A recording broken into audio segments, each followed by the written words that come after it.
இலங்கையிலே மீண்டும் ஒரு பௌத்த ஆட்சியை அல்லது பௌத்த சிங்கள தேசியவாத ஆட்சியை நிலைநிறுத்துவதற்கான வேலைப்பாடுகள் இப்போது தென்னிலங்கையிலே தீவிரப்படுத்தப்பட்டிருக்கின்றது. அதிலே பௌத்த தேரர்களும் கலந்து கொண்டிருக்கின்றார்கள். குறிப்பாக கொழும்பை முடக்கி 8000 பௌத்த தேரர்கள் ஒன்றிணைந்து கொழும்பை முடக்குவதற்கும் இந்த ஆட்சிக்கு எதிராக போராட்டங்களை மேற்கொள்வதற்கும் இப்போது தயாராகி வருவதாகவும் செய்திகள் வெளியாகி இருக்கின்றது.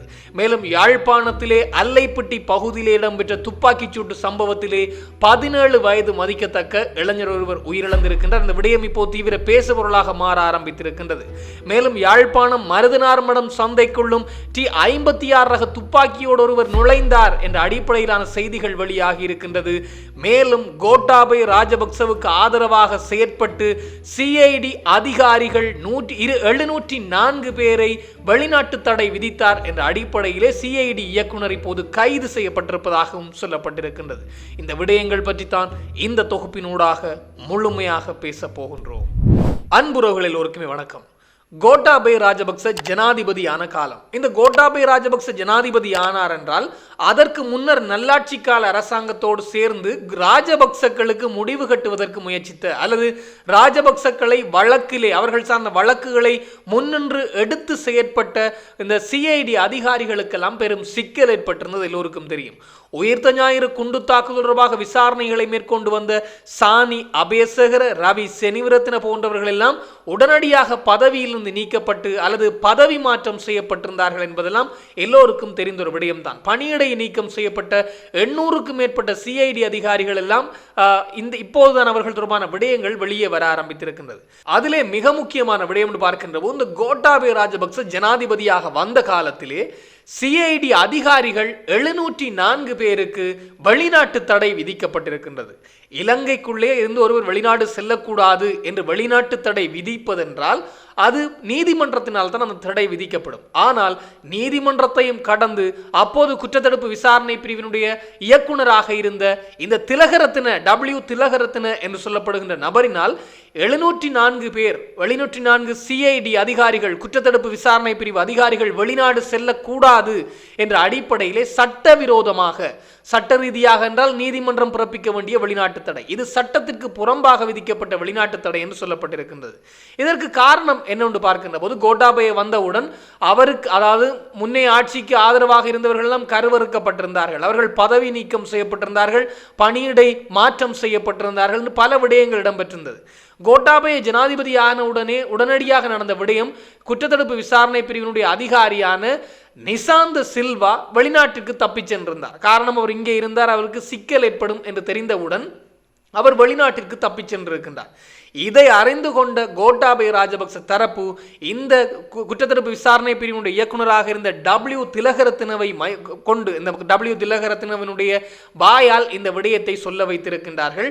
குற்றத்தடுப்பு விசாரணை பிரிவு அதிகாரிகள் வெளிநாடு செல்லக்கூடாது, வெளிநாட்டு தடை நீதிமன்றம் பிறப்பித்தால் மாத்திரம்தானா வெளிநாட்டு தடை செல்லுபடியாகும், கோட்டா பிறப்பித்தாலும் அது செல்லுபடியாகும் என்ற அடிப்படையிலே திலகரத்ன அந்த உத்தரவை பிறப்பித்திருக்கின்றாராம். இப்போது அவர் கைது செய்யப்பட்டிருக்கின்றார். அவரிடம் கடும் விசாரணைகள் நடத்தப்படுகின்ற போதுதான் அவருக்கு இந்த உத்தரவு யார் பிறப்பித்தது என்றால் எனக்கு தெரியாது, எனக்கு வந்த உத்தரவை நான் சொன்னேன் என்று சொல்லி இருக்கின்றாராம் விசாரணை அதிகாரிகளிடம். எனவே இந்த உத்தரவு மேல்மட்டத்திலிருந்து வந்திருக்கின்றது. அதுவும் கோட்டாபய ராஜபக்சவினால் தான் இந்த உத்தரவு பிறப்பிக்கப்பட்டிருக்கலாம். அதனைத்தான் திலகரத்ன ஏனைய குற்றத்தடுப்பு விசாரணை பிரிவு அதிகாரிகளுக்கு சொல்லி இருக்கின்றார் என்பதும் இப்போது கொஞ்சம் கொஞ்சமாக வெளிவர ஆரம்பித்திருக்கின்றது. மேலும் கோட்டாபய ராஜபக்சவை எதிர்வருகின்ற 13ஆம் திகதிக்கு முன்னர் குற்றத்தடுப்பு விசாரணை பிரிவிலே விசாரணைக்காக முன்னிலையாக வேண்டும் என்றும் சொல்லப்பட்டிருக்கின்றது. காரணம், இது அவர் பாதுகாப்பு செயலாளராக இருந்த காலகட்டங்களிலே, ஜனாதிபதியாக மகிந்த இருந்த காலகட்டங்களிலே இந்த கொழும்பை சூழ உள்ள பகுதிகளிலே அடுக்குமாடி குடியிருப்புகள், அரசாங்கத்தால் கட்டப்பட்ட அடுக்குமாடி குடியிருப்புகளை தங்களுக்கு இணங்கியவர்களுக்கு எந்தவிதமான அவர்களிடமிருந்து ஆவணங்களையும் பெற்றுக்கொள்ளாமல் கொடுத்தார்களாம். அதற்காக சிபாரிசு கடிதங்களை இவர்கள் வழங்கி இருக்கின்றார்கள். குறிப்பாக அப்போதைய சட்டமாதிபர் மொஹான் பீரிஸ் மற்றும் அப்போதைய பாதுகாப்பு செயலாளர் கோட்டாபய ராஜபக்ச இதில் தொடர்பட்டிருக்கின்றாராம். இது தொடர்பாக விசாரணைக்காக எதிர்வருகின்ற 13ஆம் திகதி அவர்களை விசாரணைக்கு, அதாவது முன்னாள் ஜனாதிபதி கோட்டாபய ராஜபக்சவை விசாரணைக்கு அழைத்திருக்கின்றது குற்றத்தடுப்பு விசாரணை பிரிவு. மேலும் இப்போது பௌத்தம் சிங்கள தேசியவாதம் என்ற விடயம் இப்போது மீண்டும் தலை தூக்க ஆரம்பித்திருக்கின்றது. இதற்கு முன்னர் பார்க்கின்ற போது சிங்கள தேசியவாதிகள் இதற்குள்ளே உள்நுழைந்து குறிப்பாக இந்த சரத் வீரசேகர, உதய கம்மன்வல, விமல் வீரவம்ச, திலித் ஜெயவீர போன்றவர்கள்லாம் இதிலே முன்னின்று செயற்பட்டு கொண்டிருந்தார்கள். ஆனால் இப்போது நேரடியாகவே பௌத்த மதகுருமார் களத்திலே குதித்திருக்கின்றார்கள். இது எதை மையமாக கொண்டு என்றால் திருகோணமலை புத்தர் சிலை விடயத்தை மையமாக கொண்டு அது சார்ந்து கைது செய்யப்பட்ட கசப தேரர் உட்பட ஏனைய 4 தேரர்கள், ஏனைய 5 பொதுமக்கள் என்று மொத்தமாக 10 பேர் தொடர்பாக இந்த விடயம் இப்போது தீவிரம் பெற ஆரம்பித்திருக்கின்றது. அதில் மிக முக்கியமான விடயம் முருதொட்டுவ ஆனந்த தேரர் குறிப்பிட்டிருக்கின்றார். இந்த அரசாங்கம் தொடர்ச்சியாக நீடித்தால் இலங்கையிலே பௌத்த மதம் இல்லாமல் போய்விடும். இலங்கையிலே பௌத்த சாசனத்தையும் கலாச்சாரத்தையும் பௌத்த கலாச்சாரத்தையும் நிலைநிறுத்த வேண்டும் என்றால் இந்த ஆட்சிக்கு எதிராக ஒன்று திரள வேண்டும் என்ற அடிப்படையிலான கருத்துக்களை இப்போது தெரிவிக்க ஆரம்பித்திருக்கின்றார்கள். அத்தோடு இன்னும் ஒரு மகா சங்கத்தை சேர்ந்த ஒரு தேரர் ஒருவர் ஜனாதிபதிக்கு கடிதம் எழுதியிருக்கின்றாராம். இந்த கைது, திருகோணமலை புத்தர் சிலை விடயம் சார்ந்த கைது, நாங்கள் கவலை அடைகின்றோம் இதையிட்டு. எனவே இது இப்படியே, அதாவது உயிரை கொடுத்தும் பௌத்த சாசனங்களை பாதுகாத்தார்கள் முன்னைய மன்னர்கள், ஆனால் இது தலைகளாக மாறி வருகின்றது நிலை என்ற அடிப்படையிலே அவர் சுட்டிக்காட்டியிருக்கின்றாராம். அத்தோடு நாமல் ராஜபக்சவும் இன்றைய தினம் ஒரு விடயத்தை தெரிவித்திருக்கின்றார். இந்த அரசாங்கம் பௌத்தத்தை அழிக்கப் போகின்றது, கலாச்சாரத்தை அழிக்கப் போகின்றது. இந்த அரசாங்கம் தொடர்ந்து நீடித்தால் ஒரு கவலையை அளிக்கக்கூடிய விடயமாகவே இருக்கின்றது. எனவே இந்த அரசாங்கம் பௌத்தத்தை இல்லாமல் செய்ய போகின்றார்கள் என்ற அடிப்படையிலான கருத்தையும் தெரிவித்திருக்கின்றார்.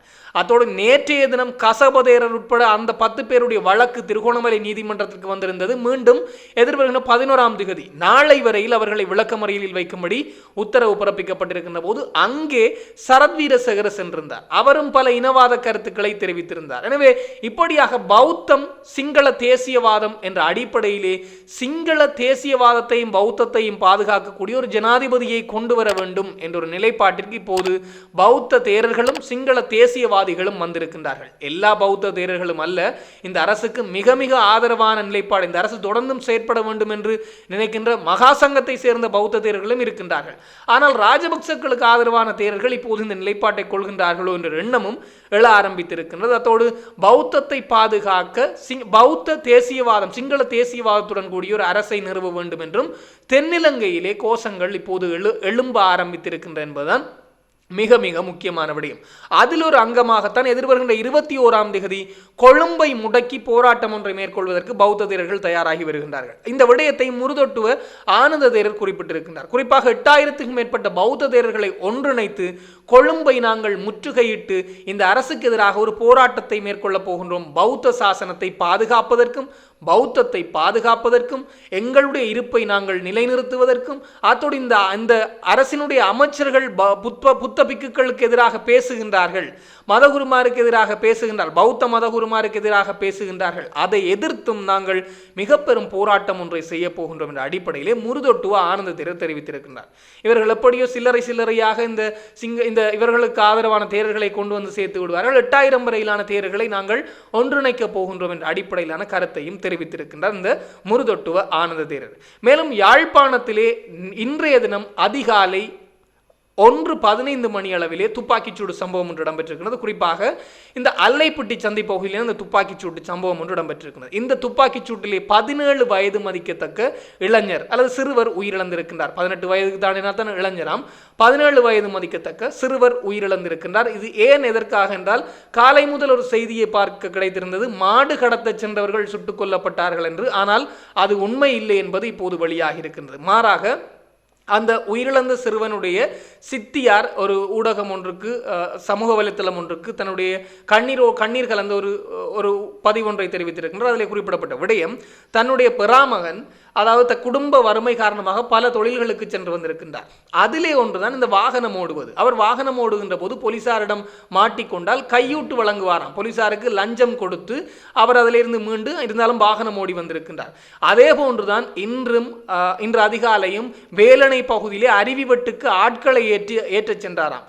எப்படி ஒரு மணிக்கு நாம் ஆட்களை ஏன் அப்படி ஏற்ற வேண்டும் என்ற ஒரு கேள்வி வரும். அதாவது அருவிவட்டுக்கு ஏன் 1 மணிக்கு ஆட்களை ஏற்ற செல்ல வேண்டும் என்ற ஒரு கேள்வி வரும். இருந்தாலும் அவர் அருவிவட்டுக்கு ஆட்களை ஏற்று சென்று மீண்டும் திரும்பி வருகின்ற போது போலீசார் மறைத்திருக்கின்றார்கள் வாகனத்தை. போலீசார் மறைக்கின்ற போது அவர் அந்த தன்னிடம் பணம் கொடுப்பதற்கு பணம் இல்லாதனால் அவர் வாகனத்தை கொண்டு சென்றார்கள், அதாவது தப்பியோடி இருக்கின்றார்கள். அதனை மறைத்து போலீசார் துப்பாக்கிச்சூடு நடத்தியதிலே தான் அவர் உயிரிழந்திருப்பதாக சொல்லப்பட்டிருக்கின்றது. இதில் யார் மீது குற்றம் சொல்வது?